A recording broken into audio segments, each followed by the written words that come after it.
Hey everyone, and welcome to the latest sponsored Q&A for Gamasutra. I'm Chris Graft, publisher at Gamasutra, and today I'm here with Brad Hart, CTO of version control at Perforce. Hey Brad. Hey Chris, nice to meet you.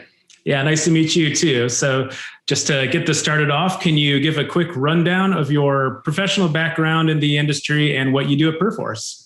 Sure, absolutely. So here at Perforce, I manage all of product management and solutions engineering for a number of products, including Helix Core, which is our flagship version control product. I've been in the version control space for over 20 years, back in the days with Rational ClearCase, and helped co-found a company called Accurev, where we really built an enterprise version control product, which was eventually sold to Micro Focus. Got into the testing space, mobile application, web application testing at a company called Perfecto, which was acquired by Perforce. And after seeing my background, they wanted me to come over and lead the version control product. Yeah. So expanding on that, what do you consider the key requirements when making the most effective version control? I think you have to understand your target audience, right? Mm-hmm. So there's a lot of version controls out there. There's some great, solutions out there based around Git, which is open source, and then commercial products wrapped around it. For Perforce, what we do is we are laser focused on our target market. Whose problems are we trying to solve? People that have some dimension of scale around numbers of files, size of files, numbers of repositories, numbers of people, geographically distributed locations. So I think the most important thing to do is understand your audience. Whose problems are you trying to solve? Then it becomes very straightforward in building features and capabilities to meet those needs. But you have to be laser focused on that market.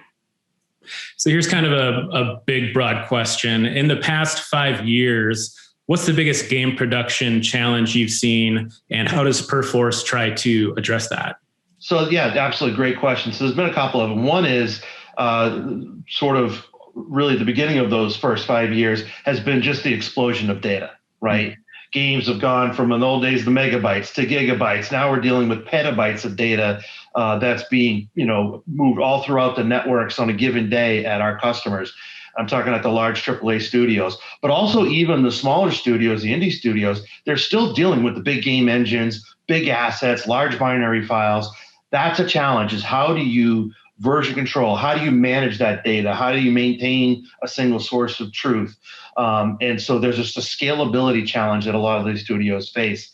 Now you look over the course of events over the last year and a half, right? Yeah. The shift to remote work, remote development, while combined with those challenges of scale, of size, of numbers of people, of size of data, it really puts a lot of pressure and demand on not only the game developers, but the teams that are supporting them in the studios. Yeah. And flipping that question kind of upside down, if you're looking at the next 10 years, what do you see are the most significant challenge when it comes to game production? What do you expect? So I certainly don't see the scalability challenge going down, right? Sure. It seems to be going up exponentially. So having multiple silos of data, having, more and more we're seeing parts, whether it's art or code or what have you, as being outsourced or using multiple vendors. That's exploding in the market, and it will continue to explode, where companies might be specialized on just designing trees that are used in games, right? It's how do you tie all of these companies and contributors together, managing all that data, and it's all in the name of getting it done cheaper and faster. The velocity requirements are getting much more intense. And so these yearly releases, right? That's the thing of the past. That'll be a thing of the past. People are expecting high quality content. They're expecting it at a much, much faster interval. It has to be done cost effectively for these studios. And you have to deal with not only your own company being spread around the globe, but the trends that we're seeing are going to continue with working with, whether they be outsourced teams, subdivisions, other studios who specialize in different areas, and then tying all that back together. It's one thing to distribute the load, but it's tying it all back together into a single traceable source of truth without any kind of IP leakage. that's just getting more and more, and will continue to get more and more intense as time goes on. As long as all the new technologies of the games and AR, VR, how that's all blending in across the platforms, cross-platform game integration, there's a lot of big challenges heading for the industry. So as the intensity and speed and scale requirements, grow, how can game developers adapt to all of these changes that are all happening at once? They have to adapt. They have to understand and adapt to the right tools and best practices and processes, and they have to work with their organization. So what we've seen historically is that a lot of folks, they want to do it their way, right? They want to create, but they want to maybe use this way to share assets, and they don't want to necessarily follow the quote unquote corporate process, because we all agree sometimes that can be a bottleneck. I think as an organization, the game developers have to understand the challenges of the company, the goals, the initiatives around velocity, and work to help define a set of best practices for the organization that they all have contributed to and all buy into and follow. And that comes down to, I always say it's three things: people, tools, and process. And the people need to be aligned on the right process and use the right tools and infrastructure to support that.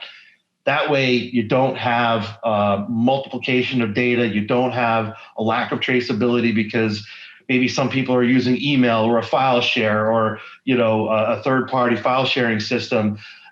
All that data has to be contained because IP is very important, security is very important, so is velocity. And at the end of the day, one of the things that we're very focused on is making the end users, your creators, as efficient as possible, removing barriers by putting a system in place to help them be as efficient as possible. So the creators are going to have some input on what's going to work for them and share in the definition of that process, and really take more ownership, I think will help them down the road. Yeah, great answer. So just in the past week, you introduced a free enhanced studio pack, and that's aimed at indie game developers. What prompted that decision to target that segment? So we have a lot of the indie game market. A lot of folks that are getting started, they might be working at a AAA, and they get together with some colleagues and they start. So they know they should be using Perforce. You're making games, you should be using Perforce, and so they come right to us. But they might not have the IT capacity within their studio to build out the infrastructure, to know how to set up servers. Maybe they know they want to set it up in the cloud, but they don't know where to get started and don't really want to spend a lot of time becoming experts in server setup and configuration. Yeah. So what we wanted to do with the studio packs was to make it just dead simple, right? We have the ability to have 5 users of Handsoft and Helix Core for free to get them started. And then the studio packs, what helps there is everything's pre-configured. So it's really like one-click cloud deployment. You pick your cloud, right? Your account, and this will get you up and running instantaneously. All the servers are set up, and then we optionally have pre-configured capabilities so that if you want to also virtualize your desktop to support remote work, you don't have to have a high-powered desktop. You don't have to download and install everything. So all the clients you need for Helix Core, or Helix Sync tool, Handsoft, Unreal Launcher, all pre-configured, ready to go, one-click workstation installation.